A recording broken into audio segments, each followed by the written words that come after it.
So the Delhi Declaration is undoubtedly a diplomatic triumph for India, because when there is a summit without a joint communique, it is always seen as a setback for the chairman. Here, the chairman has pulled off a diplomatic triumph.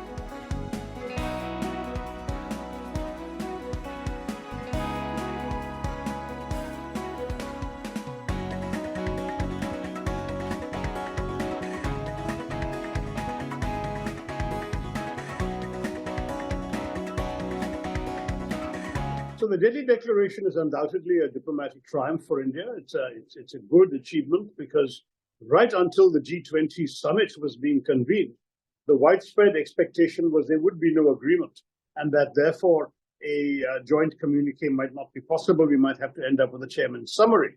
The reason for that in particular, the main reason, was the big gulf between those who wanted a condemnation of the Russian war in Ukraine and those like Russia and China who wanted no mention whatsoever of that subject. India was able to find a formula to bridge that gap, and that is a significant diplomatic achievement, because when there is a summit without a joint communique, it is always seen as a setback for the chairman. Here, the chairman has pulled off a diplomatic triumph.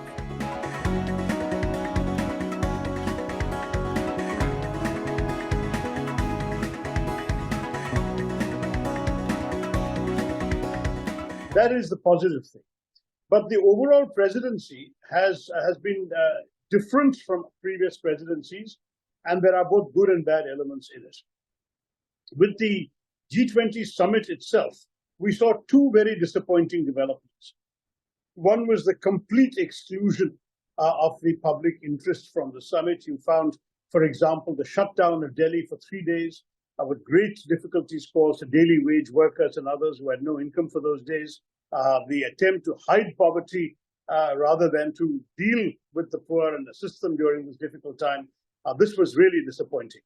The second negative in terms of the summit itself was the complete failure to accommodate the opposition. The same spirit of accommodation and conciliation that we saw in achieving the declaration was not extended in the domestic concept, in the domestic context, to Indians. The leader of the opposition was not invited. The opposition members of parliament were not invited, not even the members of the relevant parliamentary committees dealing with foreign affairs. Nobody was invited to any of the events, the receptions, or the dinner. And the result is that a democracy, a country that called itself the mother of democracy, was showcasing an event from which the democratic opposition was excluded. I thought that was very unfortunate.